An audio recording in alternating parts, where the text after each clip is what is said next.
Hello there guys, what is going on? Son of Chelsea back here again for another edition of Let's Talk Chelsea. Hope you're all doing well and keeping safe on this Wednesday. Going to be talking in today's video about N'Golo Kante, Kepa Arrizabalaga and Conor Gallagher. But before we get into any of that, I want to ask you guys, if you haven't already, hit that subscribe button and the notification bell so you never miss an upload. Also hit that like button if you're enjoying the content because it helps out the channel as well. Let's start off with N'Golo Kante. I spoke a lot about Kante in Sunday's episode of Let's Talk Chelsea. If you have not seen that, please go and watch it, because I discussed sort of this debate around maybe selling N'Golo Kante and it's sort of being linked to Declan Rice, Chelsea's interest in Rice this summer, how he could play in that role, the future of N'Golo Kante, fitness concerns. I was very strong in my opinion, and I think a lot of you agreed in the comments as well, that I think selling N'Golo Kante would be a really stupid move by Chelsea. And Fabrizio Romano has addressed these rumours specifically to Inter Milan this summer. As you can see in a tweet here, he pretty much shut them down. Inter have never opened any talks to sign N'Golo Kante. The sport director at Inter, Piero Assillo, confirms we've never started anything to sign Kante from Chelsea. No chance, he's not a target. So pretty firm, pretty concrete there that Kante will not probably be moving to Inter Milan this summer. So no Kante for Conte, no reunion there, which I think is really good. Good to have this confirmation, because you're never sure of rumours. Sometimes they can pick up speed very quickly. But I think it would have been a massive shock, to be honest, considering I think Frank Lampard specifically having N'Golo Kante very much, I think, in his plans for this season. He played in a pre-season friendly against Brighton. I think he looked very sharp, very fit. I think if he has a real strong season in terms of fitness, we know he can be a massive player for Chelsea. I think it's very hard to judge N'Golo Kante and his future just based off last season, because last season he was injured for a lot of it. You know, it was very hard to judge his performances last season when I did my player ratings recently. You know, I think I gave him something like a 6 out of 10 because he spent a lot of the season on the sidelines, never really got a full run of fitness going. And I think in the times he did,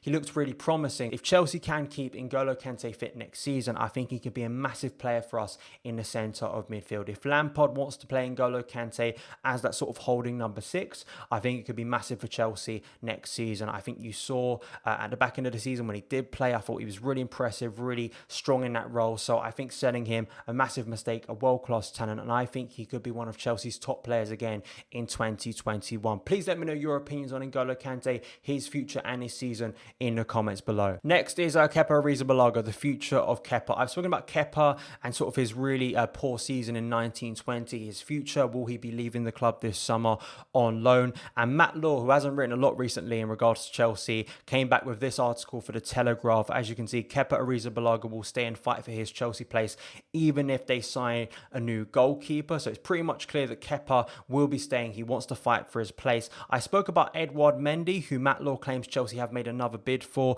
They're looking to go back in for Mendy. It seems like a realistic target. If you want to hear my extended thoughts on Mendy, I did talk about that in Sunday's video. But in terms of Kepa, Petr Cech gave some quotes recently, I believe over the weekend, basically saying we're not giving up on Kepa. Now, there was a lot of reaction to this on social media because I think a lot of Chelsea fans expect that Kepa will be leaving the club sooner rather than later. And, you know, Lampard not having a lot of trust in him as the first choice goalkeeper. Chelsea's need to strengthen in that area, bringing a new face, potentially Mendy in that role. I firstly think Petr Cech's quotes were spot on. He has to say that. It's the right thing to say. Kepa Arrizabalaga is still a Chelsea player. He's currently training. He played in a pre-season friendly on Saturday. It's what Petr Cech should be saying about a player at Chelsea. I think it's end of debate there. I don't know why anyone would be stunned that someone working in the role Petr Cech is would say we've given up on Kepa, he's a useless keeper. It's well negotiating with other clubs as well. If Petr Cech comes out openly and says, you know, we've given up on Kepa, he doesn't have a future at the club, where does that leave Marina in negotiations to try and get Kepa out the club? It would be a stupid move. So I like that.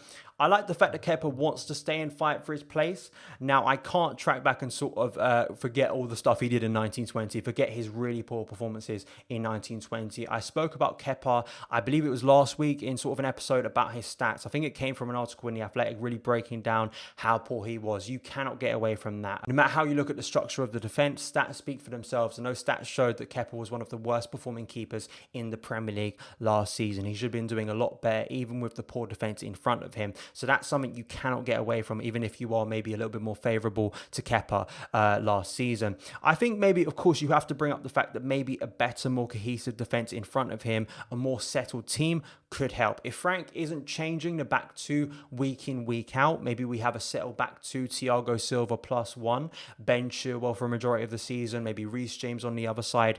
If Frank isn't constantly changing that and we get a very settled back forward, that's another thing as well. I think this also references, N'Golo Kante, the fitness problems last season, so much chopping and changing last year.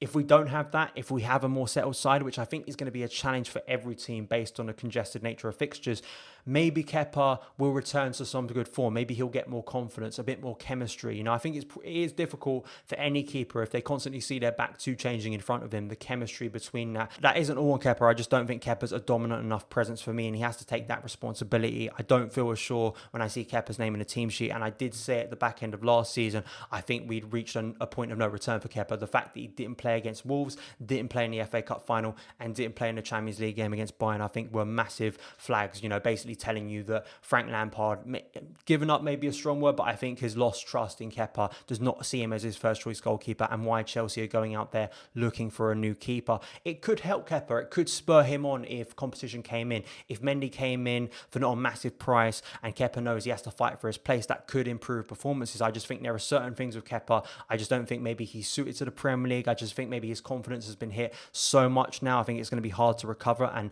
reclaim that trust from fans, his players, and also his manager, which I think is a difficult thing as well. It's good to see a player wants to fight. I mean, I do think naturally towards the 18-19 season under Sarri, where I think Kepa showed some really promising signs.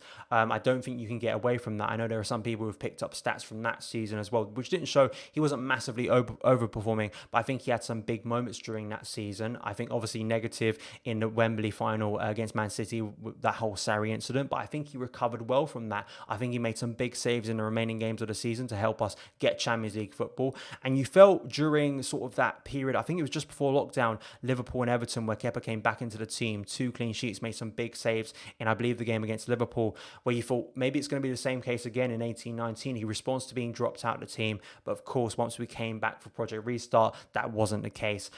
I think I'd be disingenuous if I didn't say that I feel that Chelsea need to replace Kepa or at least get someone new, which it looks like they will be. I think it's just a case of pragmatism this season, and in the case of this position, in terms of actually spending money, the amount we've already spent in other positions, bringing in a keeper of Mendy's price and talent.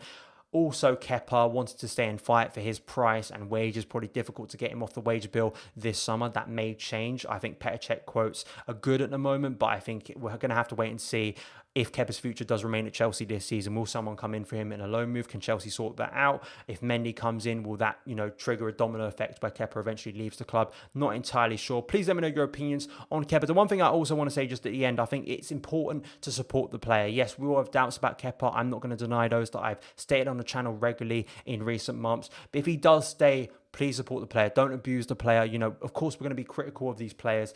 And of course, there's concern over Kepa as a main starting goalkeeper for Chelsea. But I think just being totally negative about it when we've had a really good summer, there's a lot of exciting things about Chelsea. You never know. Maybe Kepa could turn things around. I'm not that confident, but maybe I could be proven wrong. Please let me know your thoughts in the comments below. And lastly, before I wrap things up, just want to talk about Conor Gallagher, who is apparently going on loan to Crystal Palace this season. Firstly, I think this is a really positive loan move for Conor Gallagher, as I'll get into. I think, in the congested nature of Chelsea's midfield and the type of player Conor Gallagher is and the type of players at Chelsea at the moment, I just think it's a positive thing for Conor Gallagher to go out on loan, get minutes in the Premier League. I thought he was really promising on Saturday against Brighton in the pre-season friendly. I think it was difficult for a lot of those players coming off the bench at that time. Whenever you have a situation in a pre-season friendly at that stage of a game where both managers make a host of changes, the flow of the game, the rhythm of the game gets massively altered, and I think it's very hard for players to get a rhythm. But within that, I think Conor Gallagher showed some really promising signs and was one of the most promising players and positive players